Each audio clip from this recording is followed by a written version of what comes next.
Yo, what's going on, everybody? It's your boy Chris, aka the Water King, coming at you for another Dueling Bros video.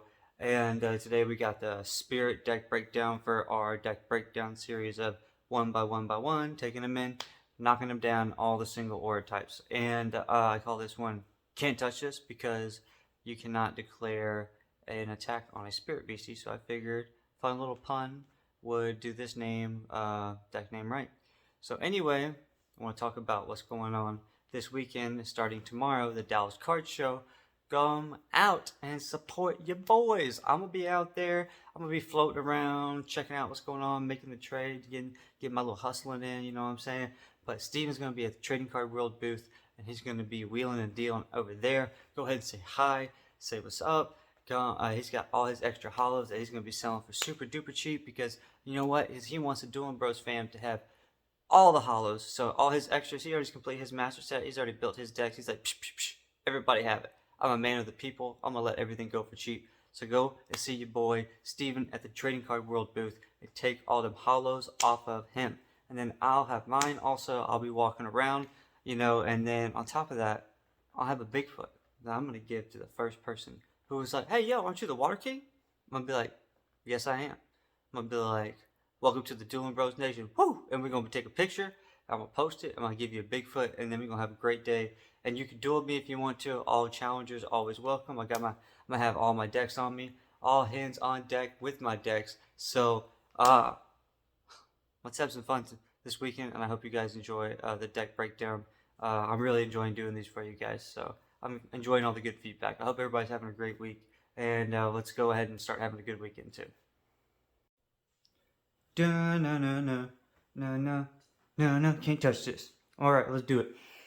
Let's do it, my little can't touch this Spirit deck. So you're rocking that out with 10 Spirit Aura, Whammy. And then you got Exquisite Stew, in which we already all know about. If you've watched any of the other deck breakdowns, you bookmark one page, take 50 damage. If you have more LP than in a opposing caster, then you also burned for 5 turns. If not, then you are not burned. And of course, lightning in a bottle. You always want to have 3 to 5 in your deck. 90% of the time, every percent of the time, it works every time. And awaken target beastie, and this beastie gains first strike until the end of this turn. It's a beautiful card. I love it. If you find one, just make sure you keep it. And then we got the New Year's New Beginnings, of course. As always, if you get it first turn, I recommend you play it. It's a real good trick to make people think, oh, you've got a good hand. I'll keep my hands all right, but then bam, you get rid of their hand. And so the secret hero of this deck is the Ghost Hero. Okay, so 1 Spirit Aura, 1 Neutral Aura, 40 LP, 25 with the Forest Terra, which we got right there.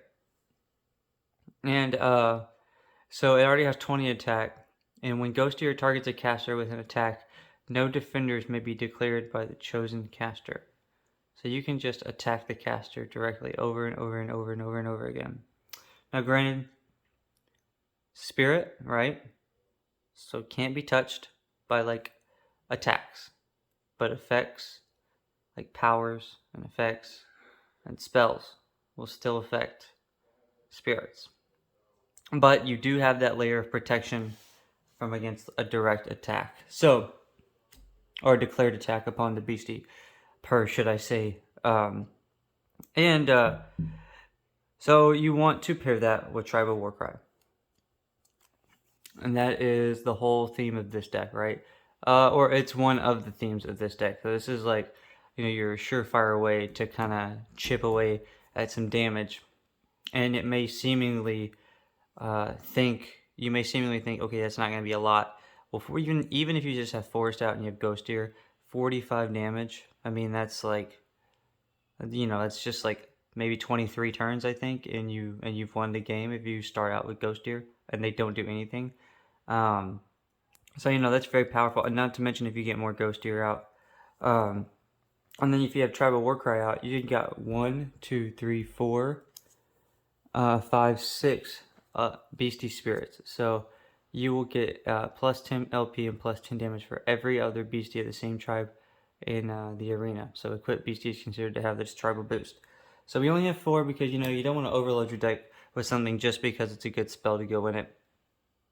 And so I'm only gonna have 4 because Ghost Tier's strong, but it's not like overly strong. You want a lot of control because the only reason we're running 3 lightning in a bottle is if maybe you get like a power up red on the Ghost Tier. I'm not even gonna pick up power up red.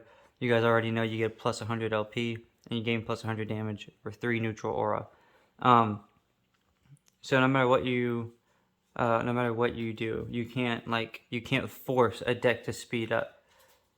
It's like each trait has its own advantages that it has very clearly from MetaZoo, and that's what they want. So I mean, I'm sure you can find loopholes here and there, but for the most part, each aura type has its advantages, and they want you to find the advantages and take use of those advantages. Speaking of, Spirit has like some of the best stalling in the game with like possession. Like sure, let Lightning Storm come out. Sure, let get Quetzalcoatlus out. Boom, possession. Take control of target BC, deal 5 damage to it, and awaken it. At the end of this turn, return target BC to its original owner fatigued. If it is still in the arena, you may not target the same beastie with a possession again this turn. So you can use possession twice in one turn, but you cannot use possession on the same beastie in one turn. So that's really strong. And then what you can do with that is you can power up Morpheus. You can use Morpheus right after that to target beasties inflicted with sleep. The coin flip or sleep is automatically considered to be heads unless an effect would say otherwise.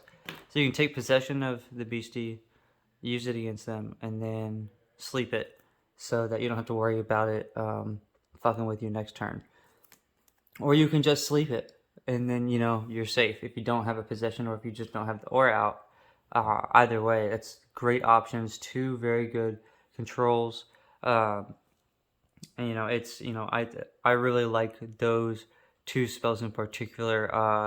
I'm not gonna lie, my normal instincts would be to take like one of each of those out, but every single time I did, I felt like the deck was not strong enough. So we're just sticking with this the way it is, and I really like it this way. And I can't really see it any other way because if you really only want like 5 lightning in the bottles, if you can really if you want to be really really aggressive, and this deck isn't meant to be super aggressive. It's meant to be progressive, if you will. And then you'll see this. It's like a continuing like slow chip away effect. Like take your beastie, attack with your beastie, then sleep it. Ghost Deer attacking directly. You can't do anything about it. And then we got Walking Sand. If you get him on the field, you can't be targeted by dark spells while in the arena. So you're safe from this page is safe from Death Beam. His power is you can target any beastie other than Walking Sand. Place a token as a copy of target beastie, except its aura type is Spirit, and it gains the effect when this beastie declares an attack. No defenders may be declared that have the same name as on this page. And then so basically into the Arena Awaken at the end of this turn, destroy the token and place Scared on the chosen beastie. And then of course Walking Sam has Scared part of his attack, and he does 10 damage, and he's unblockable, and he's a spirit also, like all of these beasties. So that is really strong. So let me explain basically. So basically you fatigue him. You can choose like a Quetzalcoatlus. I like because people like to rock thunder, and so I like to talk shit, but only because I like to go against the grain. But it's a great deck though. Don't get me wrong. But anyway, Walking Sam, you fatigue him. You choose Quetzalcoatlus. You get a copy of that Quetzalcoatlus on your side of the field, awaken, but it's spirit, and you can attack directly, and then that Quetzalcoatlus can't defend, like the opponent's Quetzalcoatlus can't be a defender. So now if there's like a Thunderbird or whatever, something else can defend, but that Quetzalcoatlus cannot defend. And then you can use Walking Sam to attack something else to inflict Scared upon that. So then when the token ends, you have had 2 separate beasties that are now inflicted with scared on the other side. That's really strong. Really strong. Really strong. Okay, and you know he's only 3 spirit aura, so you know he's fairly easy to get out. All these beasties are fairly easy to get out. I mean the highest thing is red ghost. But anyway, so now we're gonna move on to the Bell Witch, and fleet footwork, magic proof, spirit, and 2 spirit aura, 1 neutral aura, 30 health. And in the arena, roll dice after awakening your page at the beginning of your turn. If the result is a 1 or a 6, the page must declare an attack immediately. So once per turn, contract any spell in your cemetery, place that spell into your afterlife. That's a pretty strong power. And then Bewitched is its attack. It's paralyzed, and then poison 2, and it does 10 damage. So overall, great card, great card. So what you want to do is use Bell Witch if you can to whenever you don't. Well, you need to roll a 1 or a 6 so that you don't have to declare an attack.